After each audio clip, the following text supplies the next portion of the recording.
Amigos de Equinoccio Digital, bienvenidos a esta nueva temporada de Confesiones de Equinoccio, aquí desde nuestra casa, como siempre, desde el Hotel Ibis. Nunca va a ser tarde el poder desearles un feliz 2023 para todos ustedes, para sus familias, que exista salud, trabajo, bienestar. Como les decíamos, arrancamos esta segunda temporada desde el Hotel Ibis, que recuerden, está ubicado aquí en la avenida Diego de Almagro, muy cerquita del Círculo Militar. Pueden venir a hospedarse un fin de semana, toda la semana. Si tienen que venir acá a la ciudad también por un tema de negocios, es la mejor opción. Si viven acá en Quito, también pueden venir a disfrutar de sus desayunos buffet, sus almuerzos ejecutivos, organizar sus eventos también acá en el Hotel Ibis. Así que es la mejor alternativa para ustedes. Hoy arrancamos también una serie de programas especiales en donde vamos a hablar acerca de las elecciones que se aproximan. El 5 de febrero tendremos que acudir a las urnas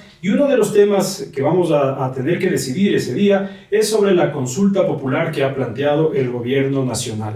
Hoy tenemos dos invitados especiales con quienes vamos a tratar de entender, analizar, reflexionar sobre todo las dos primeras preguntas de la consulta. Están esta noche acá con nosotros Carolina Andrade y Arturo Moscoso, cuyo perfil vamos a conocer este momento. Carolina Andrade es politóloga, analista en temas de seguridad e inteligencia. Arturo Moscoso es abogado, doctor en jurisprudencia, consultor y director de la Escuela de Relaciones Internacionales de la Universidad Internacional del Ecuador. Bienvenidos a Confesiones Equinoccio.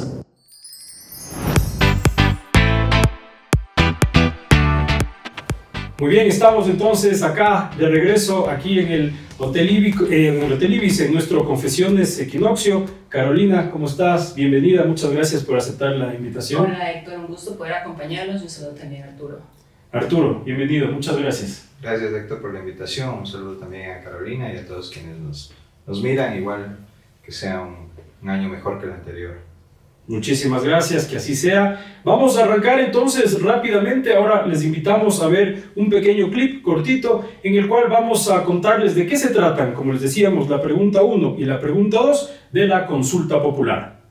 ¿Sabes de qué se trata la pregunta 1 de la consulta popular planteada por el Gobierno Nacional? El 5 de febrero los ecuatorianos iremos a las urnas para votar por el futuro del país y es nuestra responsabilidad hacerlo bien informados. Pregunta 1. ¿Está de acuerdo con permitir la extradición de ecuatorianos que hayan cometido delitos relacionados con el crimen organizado transnacional?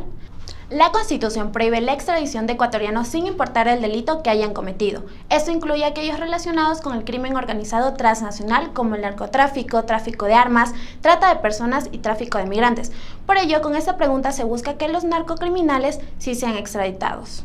El objetivo es que puedan ser juzgados en otros países donde hayan cometido delitos con penas más duras e ineludibles que las del sistema ecuatoriano. ¿Sabes de qué se trata la pregunta 2 de la consulta popular planteada por el Gobierno Nacional? Pregunta 2. ¿Está usted de acuerdo con garantizar la autonomía de la Fiscalía General del Estado para que ésta seleccione, evalúe, ascienda, capacite y seleccione a los servidores que la conforman a través de un consejo fiscal? El objetivo de esta pregunta es que la Fiscalía no dependa del Consejo de la Judicatura, que ahora se encarga de seleccionar, evaluar, ascender, capacitar y sancionar a los fiscales. Con esta reforma, la Fiscalía tendrá la responsabilidad sobre los servidores que la conforman a través de un Consejo Fiscal. Bien, uno de los temas que más se ha debatido, Caro, Arturo, en el tema del análisis, de la reflexión sobre la consulta popular, es el asunto de la extradición, ¿no? Es un tema que se ha utilizado tanto de quienes están haciendo campaña por el sí, quienes están haciendo campaña por el no. Hay algunos que nos dicen que es necesario, que con eso pues se va a terminar o se va a tratar de terminar el tema de la inseguridad, porque se van a extraditar a criminales a otros países en donde quizás puedan tener una pena más agravante, y en cambio hay quienes nos dicen que esa no es la solución y que no es necesaria una consulta popular. En el medio está la mayoría de ciudadanos que quizás no entienden bien de qué se trata este tema. Les planteo quizás primero analizar qué es la extradición, ¿no? ¿De qué estamos hablando? Quisiera conversar contigo primero, Carolina, ¿de qué se trata la extradición? ¿Cuándo se da la extradición? ¿En qué caso se puede dar la extradición? Bueno, yo voy a presentar un poco un análisis desde la sociología de la institución de la extradición. Yo no soy abogada, entonces podría estar incurriendo en ciertos vacíos o errores. Entonces, la sociología de la institución de la extradición lo que nos muestra es que se permite, es una herramienta de cooperación judicial que ha sido aplicada en diferentes países en contextos en el cual el Ecuador está viviendo en este momento. Podemos pensar el contexto de México, el contexto de Colombia, pero hay varios análisis muy críticos que han mostrado los usos y abusos de la institución de la extradición. Entonces, he estado estudiando varios de esos informes, uno muy específico que hizo un análisis histórico desde 1979 a 2009 y toma en cuenta justamente cómo en Colombia se instrumentalizó la institución de la extradición.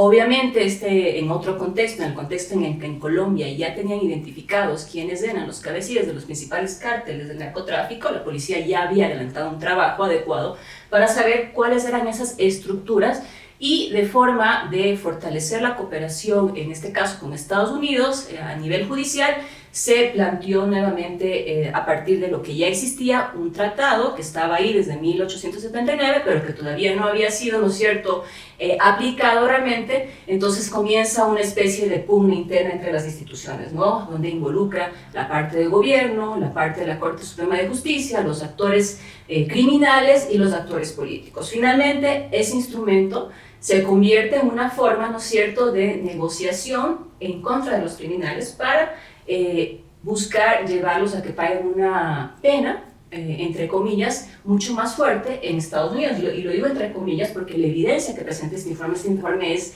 de la Fundación Ideas para la Paz, que es una fundación liberal colombiana que ha tenido un largo recorrido produciendo conocimiento alrededor de los temas de seguridad, y donde lo que muestra, y podríamos mirar más adelante, es cómo esto ha sido utilizado a nivel político, pero también ha servido y ha dado ciertos resultados a nivel judicial. Entonces, tiene ahí unos matices, ¿no? Y eso es lo que me gustaría a mí poner sobre la mesa, no irnos a un extremo o al otro, o a una posición ciega de sí o no, sino cuáles son esos matices de la institución de la extradición y en el ejemplo específico de Colombia, cómo eso sirvió y no, y cómo eso también le restó capacidad al Estado, en este caso el Estado colombiano, por ejemplo, para seguir la ruta del dinero de los criminales y de los corruptos. Y creo que al Ecuador, en ese caso, lo que más nos interesa es saber cuál es la ruta del dinero de los criminales y de los corruptos, y que ese dinero pueda ser identificado y que se quede dentro del país, no que sea investigado y que se quede en otros países. Y también al poder detener a los máximos líderes de estas organizaciones, poder conocer esas estructuras para poder desarticular el resto de la organización, ¿no? Entonces hay varios límites que me gustaría después desarrollar. Muy bien, ahora pasamos con Arturo, quizás hacerlo también desde una perspectiva legal, jurídica. ¿Qué es la extradición? ¿En qué casos se puede dar la extradición? ¿Existen los instrumentos legales también en el país para que eso se dé? ¿O obviamente para eso es necesaria la consulta? Bueno, a ver, la extradición desde una perspectiva jurídica es una herramienta que sirve justamente para que el nacional de un país, una persona que sea ciudadana de un país X, sea extraditada a otro cuando comete un delito en ese otro país. En este caso, lo que está planteando la consulta popular es que la extradición se dé en el caso de delitos de crimen transnacional. Crimen transnacional son crímenes que funcionan de una forma global, como el narcotráfico, la trata de personas, la corrupción, ¿cierto? La corrupción tanto gubernamental como privada, etc., ¿no? Entonces, esos delitos que tienen efectos no solo en el país que se cometen, sino efectos en otros países. Es decir, un narcotraficante o un corrupto o un tratante de personas, ¿no es cierto? No solo es que comete un delito en el Ecuador, no solo está afectando al Ecuador, sino a los otros países que están relacionados con este delito, ¿no es cierto? En este caso, entonces, el delito permite, o la extradición, mejor dicho, permitiría que esa persona sea extraditada a otro país donde el delito cometido también haya tenido efectos, ¿no? Eso es importante determinar, porque a veces se piensa que la persona tiene que haber cometido el delito, supongamos, en Estados Unidos para que Estados Unidos pida su extradición, ¿no? No es así. El delito puede haberse cometido aquí, pero sus efectos están en los Estados Unidos, entonces se pide la extradición. Ese es el ejemplo del narcotráfico. El narcotráfico, lo que pasó recién con el hijo o lo que se decía que iba a pasar, hay algunas versiones de si se lo va a extraditar o no, pero el hijo del Chapo Guzmán no ha cometido un delito en Estados Unidos, pero el delito del narcotráfico al que se dedica el cartel del que es parte, ¿no es cierto?, causa efectos en los Estados Unidos y pues por eso puede ser extraditado, ¿no? Esa es la figura. Hay un convenio internacional, que es el convenio de Palermo, que se suscribió ya hace algunos años, que justamente para combatir el delito transnacional, pues pide a los países que facilite la extradición de sus nacionales a otros países donde sean requeridos. En el Ecuador, desde 1945, la extradición ha estado prohibida en todas las constituciones del país, y en la de 2008, el artículo 79 prohíbe estrictamente la extradición de nacionales en cualquier caso. En este caso, lo que se está proponiendo en la pregunta 1 de la consulta es que la extradición sigue estando prohibida en delitos comunes, pero que en delitos relacionados justamente con estos crímenes transnacionales se la permite. Como herramienta jurídica es importante porque, claro, si bien tiene sus matices, como dice Carolina, hay mucha controversia alrededor de los efectos disuasorios que pueda tener la extradición en los delincuentes como herramienta de disuasión y de intentar coadyuvar a la persecución de este tipo de crímenes. Creo que es importante y me parece a mí un paso positivo el que eventualmente se apruebe la extradición en el país. Gracias, Arturo. Ahora, Carolina, tú hablabas de estos matices que tiene el tema de la extradición. Mucho se habla de que esta va a ser sería una herramienta importante para tratar de apalear los problemas de inseguridad que tiene el país. ¿Es así? ¿Es una herramienta que tenemos los casos que tú nombrabas de Colombia, de México, de lo que se ha visto, pues la violencia un poco más en Colombia ha disminuido, pero en México sigue siendo muy fuerte? ¿Es un tema que puede ayudar o no? A ver, la evidencia lo que nos muestra, si miramos al menos 2-3 indicadores rápidamente, el tema de los cultivos ilícitos, que ahí estamos mirando la oferta de la droga, ¿no es cierto? Si miramos de manera histórica, desde el momento en que se aprueba ya y se pone de manera efectiva, que es a finales de los años 90, realmente el tema de la extradición, luego de ese tira y afloja que hay entre los diversos grupos y que genera justamente todo el tema del narcoterrorismo, no vemos una reducción en el número de cultivos ilícitos en Colombia. De hecho, el último informe de Naciones Unidas habla, que fue publicado a finales de 2021, habla de un incremento del 43% de los cultivos ilícitos. Y ese incremento es 75% más desde el año 2000, cuando se aplicó el Plan Colombia. Entonces no vemos un efecto real en la parte de cultivos. Ese es uno de los indicadores.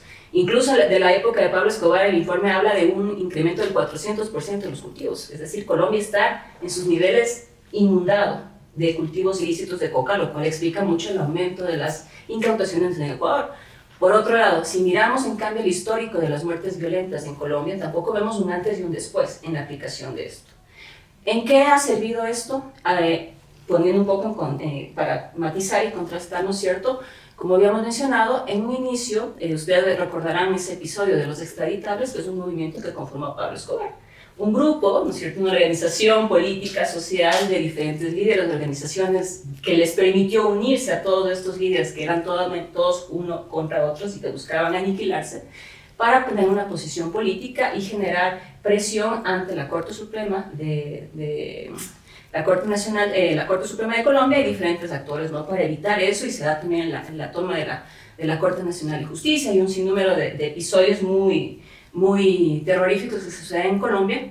Pero al final, este informe que justamente hago referencia, uso y abuso de la extradición en Colombia, lo que muestra es que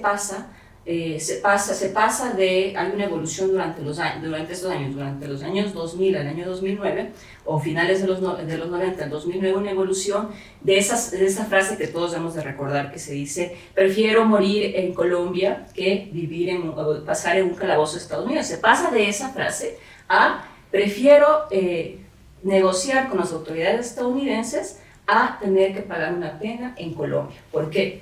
Porque ya no se convierte en esa figura, ya no se convierte en un miedo, en un temor. De hecho, muchos agentes de la DEA comenzaron a reclutar cooperantes en Colombia, que hay varios documentos y de hecho este informe recoge varias entrevistas a agentes tanto del FBI como de la DEA. Entonces, cooperantes que se encargan un poco de que se entreguen. Tenemos el caso de Carlos Castañedo, que era parte de las Autodefensas Unidas de Colombia. Entonces, lo que dicen... O sea, es o negociamos o colaboras o te vas a Estados Unidos. Básicamente lo que dicen es no.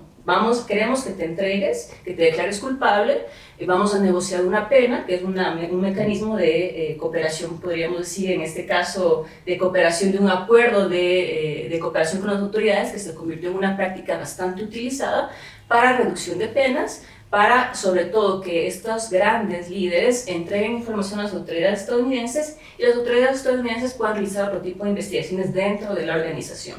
A cambio de penas, incluso hay varios casos en los que se revelan que estas penas fueron bastante reducidas e incluso se les dieron beneficios a sus familiares para que puedan seguir gozando de ciertos bienes y cierto dinero, ¿no? Entonces hay ese cuestionamiento también y a uno se plantea, a ver, al Estado ecuatoriano, ¿qué es lo que le interesa? Y creo que es algo que hemos venido repitiendo durante los últimos años. Queremos seguir la ruta del dinero de estos delincuentes. Pongamos el caso de lo último que sucedió en Norero, que falleció en una cárcel ecuatoriana bajo responsabilidad del Estado ecuatoriano. Ese caso era de sumamente interés para poder conocer una estructura criminal que probablemente tenía conexiones a nivel público, estatal, pero también a nivel político. Lo mataron a pesar de haber sido una persona, o lo asesinaron, una persona o un detenido de alta importancia. ¿Qué hubiera pasado si esa persona lo hubieran extraditado? El Estado ecuatoriano tal vez no hubiera podido tener la capacidad de poder seguir la ruta del dinero, de poder recuperar esos bienes, de poder identificar esos flujos financieros ilícitos y de poder realmente identificar quiénes eran las partes de esa estructura. Entonces ahí tenemos una limitación también que se plantea, ¿no?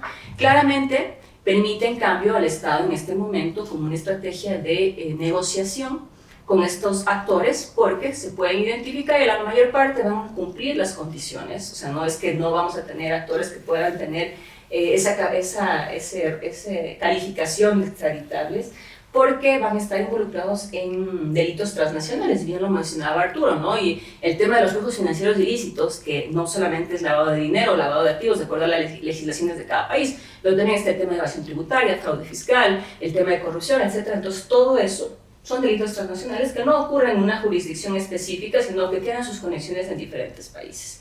Ahora, me llamó mucho la atención, estuve revisando algunas noticias y justamente el Plan B sacó recientemente un especial donde habla de 7 ecuatorianos extraditados y con sentencia en Estados Unidos por narcotráfico. Entonces uno dice, ¿cómo es que ya han extraditado a Estados Unidos y están con sentencia por narcotráfico en Estados Unidos? Si supuestamente no existe esa figura y no se permite. Ustedes recordarán el caso del llamado Pablo Escobar ecuatoriano, alias Gerald. Fue una de las operaciones más importantes que se ha dado, creo que después de eso no, o al menos yo no he visto ninguna operación de importancia. Fue una operación de hecho transnacional porque involucró a 3 países, Estados Unidos, Colombia y Ecuador.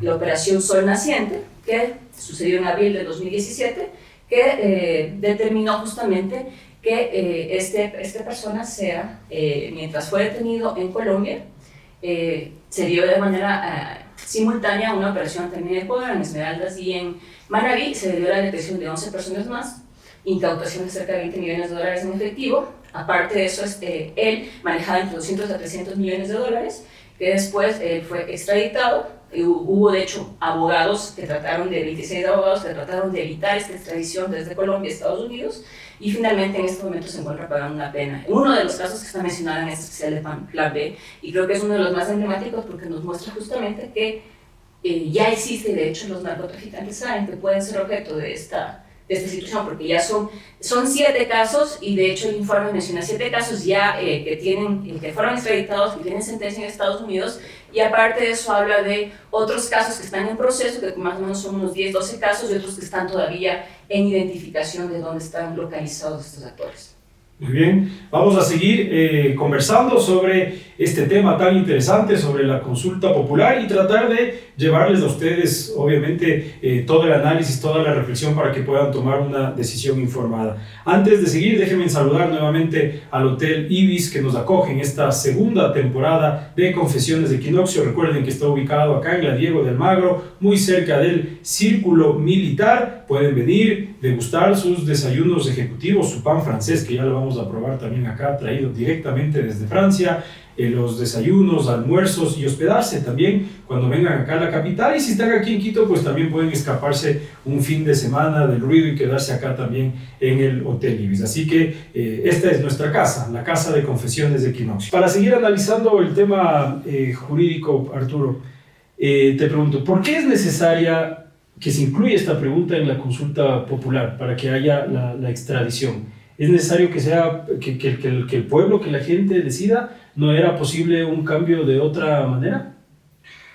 Bueno, habría también podido hacerse una reforma vía asamblea, pero como hemos visto durante todo este periodo legislativo, la asamblea está controlada por una mayoría que se opone a cualquier iniciativa que venga del gobierno, sea cual sea, y hubiera sido el resultado igual en el caso de la extradición. De hecho, quienes están encabezando ahora el votar por el no en la consulta popular son justamente estas organizaciones políticas, ¿no? Estas organizaciones políticas que no van al análisis técnico de la pregunta y de la consulta en general y de los defectos que pudiera tener el país, sino es más una posición netamente política y dogmática que reproduce lo que hemos visto en la Asamblea en estos años y que simplemente es oponerse o proponerse a cualquier iniciativa que venga desde el oficialismo. En ese sentido, pues, justamente la consulta va a eso, ¿no? A tratar de hacer un bypass de la Asamblea y que sea la ciudadanía la que se pronuncie directamente sobre estos temas, ¿no? En el caso de que gane el sí, ¿cuál sería el siguiente paso jurídico? ¿Se tiene que crear alguna normativa adicional? Entendemos que esto funciona con tratados de cooperación que existen entre países. ¿Se tiene que crear alguna normativa adicional? ¿Se tiene que reglamentar? Para no caer en este tema también, ¿no es cierto?, que conversaba Carolina, de que se pueda ser utilizado también como una herramienta de extorsión, de amenaza y demás, y que no sea que cualquier persona pues pueda ser extraditada. Sí, no, por supuesto. De hecho, cada pregunta de la consulta popular tiene unos anexos en donde están contempladas las reformas que deberán hacerse, ¿no? Las reformas al Código Penal, las reformas a una serie de leyes subsidiarias y obviamente la reforma principal, que es la Constitución, que esa entra inmediatamente una vez proclamados los resultados, entra inmediatamente a la Constitución, ¿no? Entonces ahí tenemos ya efectos inmediatos sobre eso. Tenemos, como decía antes, la Convención de Palermo, que es un tratado multilateral de las Naciones Unidas alrededor del crimen transnacional, que ya establece ciertas condiciones para que se maneje la extradición y que como una ley supranacional, pues también estamos supeditados a cumplirla en Ecuador, ¿no? Entonces, claro, evidentemente, como decía Carolina, esto se puede utilizar siempre, la ley siempre se puede utilizar políticamente para perseguir, para acallar voces, etcétera, etcétera. Pero claro, o sea, de todas formas, a pesar de eso, yo sí creo que una herramienta como esta va a coadyuvar en algo. No digo que sea la panacea, ni que esto va a disminuir la inseguridad, ni va a disminuir los efectos del crimen transnacional en el Ecuador, pero me parece a mí que es una herramienta importante para el combate a este tipo de crímenes, ¿no? Y una precisión, creo, Carolina, me parece que estos extraditables o extraditados ecuatorianos son extraditados no desde el Ecuador, sino desde Colombia. Entonces, y en Colombia sí se permite la extradición, ¿no? Entonces, y me parece que en Ecuador hubo un caso, no estoy seguro si hay más, pero hubo un caso en que un ecuatoriano tenía doble nacionalidad y se le quitó su nacionalidad ecuatoriana, claro, para que pudiera ser extraditado a Estados Unidos, ¿no? Entonces, pero hasta el momento la extradición en cualquier caso está absolutamente prohibida en el Ecuador, ¿no? Ahora, para entender un poco este tema de, a ver, se proclaman los resultados, obviamente entra ya directamente, es un cambio constitucional, quiere decir que en un próximo juicio algún narcotraficante ya se lo podría extraditar o se tienen que crear primero estas reformas. Pregunto esto porque si son reformas deberían pasar también por la Asamblea. Exactamente, tienen que pasar por la Asamblea, pero la Asamblea tiene unos plazos máximos para tramitar estas reformas, o si no ya entran por el Ministerio de la Ley, como se dice, ¿no? Entonces ahí tienen plazos fatales en la Asamblea. Obviamente esto es como una intencionalidad de que, sabiendo cómo está conformada la Asamblea con esta mayoría contraria al gobierno, probablemente traten de retrasar lo más posible la aplicación de estas reformas ya en la práctica, ¿no? Porque que estén en la Constitución no implica que ya se puedan aplicar directamente, porque siempre se necesita, como tú señalabas, una viabilidad jurídica para que eso suceda, ¿no? Entonces, en general, en casi todas las preguntas me parece que se han establecido plazos fatales para que se implementen las normas necesarias para que entren a regir ya esto ya en la legislación inferior a la Constitución, ¿no? Y desde tu experiencia, ¿crees que el sistema judicial ecuatoriano está listo, tiene las condiciones como para tratar este tema? ¿Hay la preparación en jueces, en fiscales, para que no exista un abuso de la extradición en el caso de que se llegue a dar? No, yo creo que nuestra justicia lamentablemente tiene muchísimas falencias. Es una justicia no solo muy politizada, sino también una justicia en donde en muchos casos se ve la penetración justamente del crimen internacional, ¿no? Sobre todo en el tema del narcotráfico. Vemos jueces que liberan a narcotraficantes con una facilidad que asusta, y vemos narcotraficantes que se pasean por el país sin ningún tipo de problema, ¿no? Entonces, como decía antes, ¿no? Si bien esta decisión puede ser una herramienta importante para el combate de estos tipos de crímenes, necesita también de una reestructuración de la justicia. Y eso es más complejo porque reestructurar la justicia implica también una participación del legislativo, porque justamente cualquier reforma que se pueda hacer, que se quiera hacer en relación a esto, tiene que pasar por la Asamblea, y nuevamente volvemos al mismo cuello de botella, al mismo bloqueo, ¿no? En que no se aprueba nada que venga por parte del Ejecutivo. Entonces, sí, tenemos una justicia que no funciona bien, y de eso somos testigos todos los días, pero bueno, como se dice coloquialmente, de lobo un pelo, ¿no? Ahora, Carolina, ¿es posible, como para ir ejemplificando, suponiendo que teníamos desde hace algún tiempo en el país la extradición, ¿en qué caso se pudo haber aplicado? Por ejemplo, no sé, se me ocurre el caso del expresidente de la Federación Ecuatoriana de Fútbol, Luis Chiriboga. Pudo haber sido extraditado por todo el tema que ocurrió con los problemas de la FIFA. ¿Hay algunos otros casos que podríamos ejemplificar para la gente, decir, en este caso se pudo haber aplicado la extradición si es que existiese?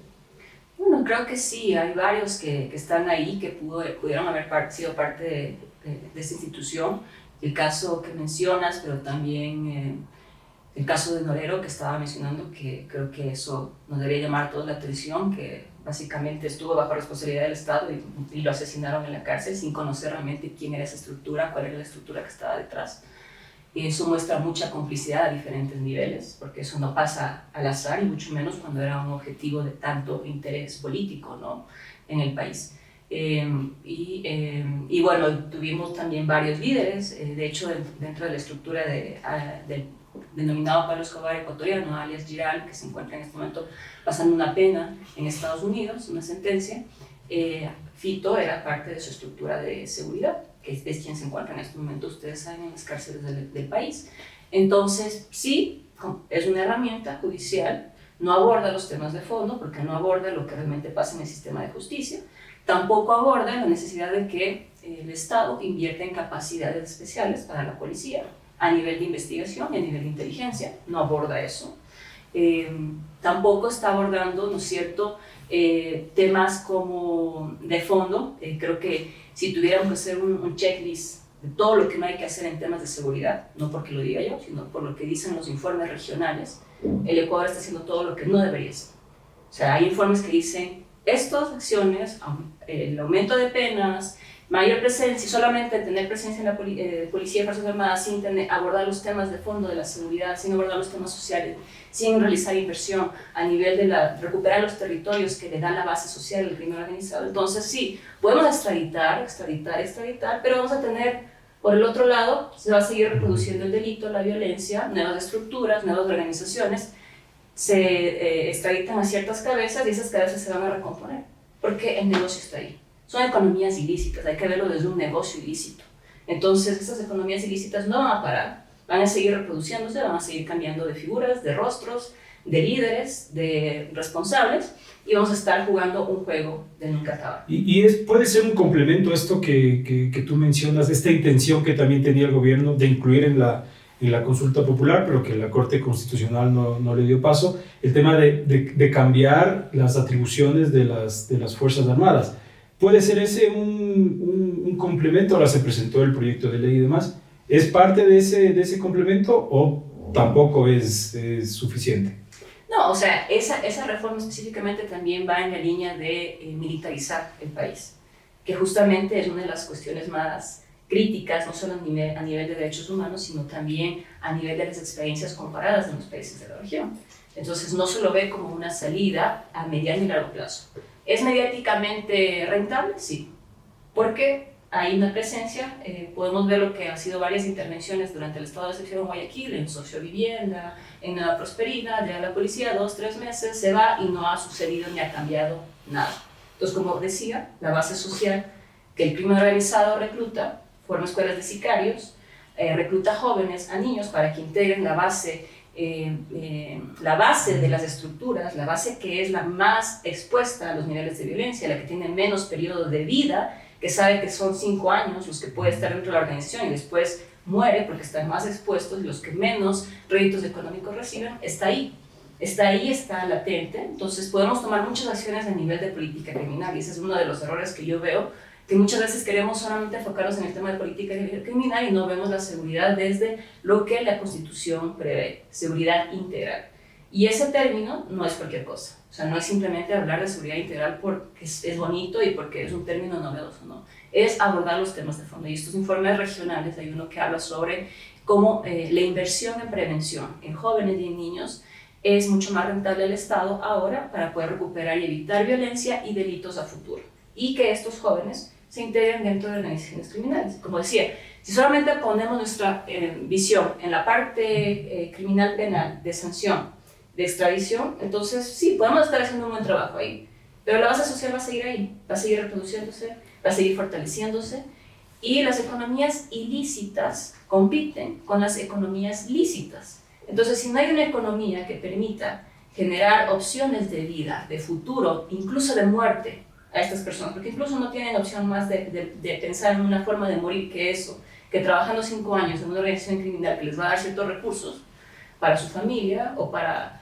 diferentes actividades, entonces, o intentar ascender dentro de la organización criminal, entonces esa economía lícita, formal, lícita, podemos decir, porque no, para no hacer la otra diferenciación, está perdiendo el espacio frente a economías ilícitas. Y ahí estamos perdiendo territorios, población. Sabemos que hay territorios en Guayaquil, en Guayas en general, el Triunfo, por ejemplo, donde hay zonas que son controladas completamente por organizaciones criminales, donde hay grafitis de los líderes que son quienes proveen alimentos, salud, recursos. Entonces, ¿por qué? Porque no hay nada más, ni iniciativa ni pública ni privada, que les dé una opción de vida a estas poblaciones. Eso es realmente el problema de fondo. Entonces, puede aprobarse, podemos tener esa herramienta, pero ¿de qué nos sirve si seguimos con esta base social que se sigue reproduciendo? Quizás ahí, Arturo, para ir también abonando el terreno, con las siguientes preguntas de la consulta popular, decíamos en tu anterior intervención que lastimosamente el sistema de justicia en el país tampoco está preparado por todos los casos que conocemos y que se han ejemplificado. Y dentro de la consulta también hay una pregunta que plantea un cambio dentro de la estructura de la Fiscalía. ¿Ese cambio, esa estructura es necesario? ¿Es necesario que la Fiscalía tenga esa independencia del resto del sistema judicial? Sí, por supuesto. A ver, primero antes de contestar, creo que estoy de acuerdo con Carolina. Creo que cualquier medida que se tome para intentar disminuir los efectos del narcotráfico, del crimen transnacional, del lavado de activos, etc., tiene que ir de la mano con políticas sociales que impidan justamente que esas redes criminales se sigan alimentando, ¿no? Porque, claro, si no se cambia la estructura social, pues cualquier reforma legal no va a ser nunca suficiente, ¿no? Ahora bien, en cuanto a la Fiscalía, es importante señalar ¿qué tipo de organismo es la Fiscalía? La Fiscalía normalmente en las repúblicas democráticas del mundo son lo que se conoce como organismos constitucionales autónomos. ¿Qué quiere decir eso? Que no dependen de ninguno de los poderes del Estado. ¿Justamente por qué? Para que pueda perseguir delitos, sean cometidos por funcionarios del gobierno o sean cometidos por personas naturales. Esta independencia en el Ecuador no existe. No existe, ¿por qué? Porque primero tenemos un poder extra, ¿no es cierto?, a los tres normales que tenemos en las repúblicas democráticas, un poder más que del participación ciudadana y control social. Aparte del poder electoral, que también no tiene ni pies ni cabeza, que sea un poder más. Y este poder, el de participación ciudadana y control social, coadyuva en la estructuración de todos los organismos constitucionales autónomos del país. Corte Constitucional, Fiscalía, Contraloría, Superintendencias, etc. Todos organismos que deberían ser independientes absolutamente de todos los poderes. Y en realidad son súper dependientes de un poder que además está controlado por 7 personas. Por 7 personas que además no sabemos quién diablos son. Porque en principio eran personas elegidas en un proceso endogámico entre el Consejo Nacional Electoral y el Consejo de Participación y se nombraban entre ellos mismos. Ahora hay un proceso electoral en donde no conocemos quiénes son porque no pueden hacer campaña, la campaña está limitadísima, no pueden pertenecer a un partido político que es violatorio de los derechos de participación. ¿Por qué? Por tener una ideología política yo no puedo participar de una elección, ¿no es cierto? Y no se conoce quiénes son. La muestra de este desconocimiento y de que podemos elegir a cualquier persona para estos cargos es lo que sucedió con los 2 primeros presidentes luego de las elecciones, cuando la primera vez que elegimos a miembros del Consejo de Participación. Los 2 acusados de corrupción. Delito que supuestamente debe perseguir el Consejo de Participación Ciudadana, ¿no? Entonces, no hay independencia. Y dentro de toda esta estructura, el Consejo de la Judicatura, que también es parte de este entramado perteneciente o coadyuva al tema del Consejo de Participación, es un organismo que también es un organismo superior al mismo poder del Estado, que es el poder judicial. Es decir, los jueces supremos, o como en el Ecuador se les conoce como jueces nacionales, son jueces que están supeditados a lo que diga un organismo administrativo, que no pasa eso en ninguna parte del mundo, ¿no? Entonces es un organismo súper poderoso. Y la Fiscalía está también supeditada al control de este Consejo Nacional de Judicatura. Entonces, ¿cuál es el resultado final de todo este entramado tramposo que nos planteó la Constitución de 2008? Es que justamente no hay independencia de poderes, ni del judicial, ni de la Fiscalía, ¿no? como organismo constitucional autónomo. Entonces, lo que está planteando en esta pregunta es justamente liberar a la Fiscalía del control del Consejo Nacional de la Judicatura y devolverle esa independencia que debía tener siempre, ¿no? La de actuar en función de sus propios intereses para perseguir los delitos que tienen que perseguir conforme a la Constitución y las leyes. Ok, muy bien, está bastante claro. Hemos querido tener este espacio, amigos, amigas de Equinoccio Digital, para llevarles a ustedes también este análisis, esta reflexión, para que el 5 de febrero puedan acudir a las urnas informados y se pueda votar de manera responsable. Estamos llegando al final de este espacio y quisiéramos, Carolina, quizás un comentario final dirigiéndote a quienes nos miran a través de las distintas plataformas de Equinoccio Digital sobre tu concepto, sobre tu reflexión de lo que significa esta consulta popular, un poco haciendo capaz un resumen de lo que hemos hablado esta noche y con un mensaje para la ciudadanía que nos mira. Bueno, creo que es importante, sobre todo cuando se aborda el tema de seguridad, que se ha abordado de una manera técnica y responsable. Creo que politizar el ámbito de la seguridad en este momento en el que el país vive una crisis muy importante no es lo más saludable. Entonces creo que mientras más alejado esté el intento de politizar el ámbito de seguridad, vamos a poder tomar mejores decisiones. Sin embargo, me apena mucho que se haya buscado generar una polarización entre narcotraficantes y quienes apoyan el narcotráfico y quienes no apoyan el narcotráfico dentro de una consulta popular. Creo que el tema de la extradición valía y tenía y merecía un debate mucho más técnico, y creo que tal vez este espacio le va a generar mucha contaminación, no va a permitir que se procese adecuadamente, que se analice cuáles son los límites, los abusos, las partes positivas de este instrumento de cooperación judicial, y que pueda ser aplicado de manera adecuada en una estrategia integral, como lo mencioné, para abordar el tema de seguridad, ¿no? Que no solamente se enfoque en la parte de represión-sanción, sino que aborde desde la prevención integral, incluso en articulación con los gobiernos autónomos descentralizados. Creo que eso es fundamental. A veces los municipios quieren un poco hacerse de lado del tema de seguridad. El COTAD, en el artículo 84, numeral R, es muy específico. Hay dos competencias de los municipios, el ámbito de la prevención y la coordinación de los consejos de seguridad, pero muchas veces eso no se cumple, eso no sucede, y están sus prioridades presupuestarias en otros espacios. Entonces el Ecuador merece una estrategia de Estado, necesita liderazgo, y creo que quien tiene que asumir el liderazgo es el presidente de la República para generar consensos, diálogos, espacios entre los espacios políticos, sociales, ciudadanos, y poder tener una agenda común. Pero creo que insistir, y eso es lo que he escuchado lamentablemente de los voceros de la consulta de parte del gobierno, una polarización que creo que es infructuosa en un contexto de crisis en el que necesitamos tomar decisiones ahorita, porque no tenemos más tiempo que perder, no queremos vivir los mismos escenarios de otros países.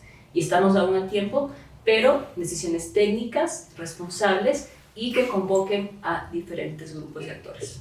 Muchas gracias, Carolina. En el mismo sentido, Arturo, tu conclusión de lo que hemos conversado en este espacio, tu mensaje para la ciudadanía que requiere de esta información, no caer en esta polarización. No se trata de un tema de apoyo al candidato A o al candidato B, es pensar un poco también en el futuro del país. Sí, concuerdo completamente, ¿no? Creo que hay que sacar a la consulta popular de esta polarización entre quienes apoyan al gobierno y quienes no, o de esta polarización que se ha vuelto un clivaje en el país, que es el correísmo versus el anticorreísmo. Creo que hay que analizar y profundizar en el contenido de las preguntas desde mi óptica, desde mi perspectiva, desde un análisis técnico con relación a las preguntas. No veo por qué debamos oponernos a ninguna de ellas. Creo que todas coadyuvan en algo a los temas a los que quiere abordar. No son la panacea, como he dicho, no van a terminar o no van a arreglar el país o no van a volver al Ecuador un paraíso de la noche a la mañana, pero evidentemente son herramientas útiles para justamente ir en esa línea, ir en la línea de hacer de este un mejor país. Y en esa medida, pues yo les invito a quienes nos miran a informarse, a analizar, a salir del discurso dogmático, del oponerse por oponerse, a hacer un análisis más profundo de lo que se está preguntando, y en definitiva, como la posición que yo he tomado, les invito a votar sí en la consulta en el 5 de febrero. Muy bien, muchísimas gracias, Carolina, muchas gracias, Arturo, muchas gracias a todos ustedes que nos han acompañado en este primer Confesiones Equinoccio del 2023, aquí desde nuestra casa, desde el Hotel Ibis. Recuerden que está ubicado en la calle Diego de Almagro, muy cerquita al Círculo Militar. Seguiremos a través de este espacio y de las distintas plataformas de Equinoccio Digital generando este tipo de contenidos que les permitan a ustedes tener toda la información necesaria para votar responsablemente el próximo 5 de febrero. Con este espacio, con Confesiones de Equinoccio, nos veremos el próximo domingo acá desde el Hotel Ibis. Muchísimas gracias a todos y todas por su sintonía. Somos Equinoccio Digital.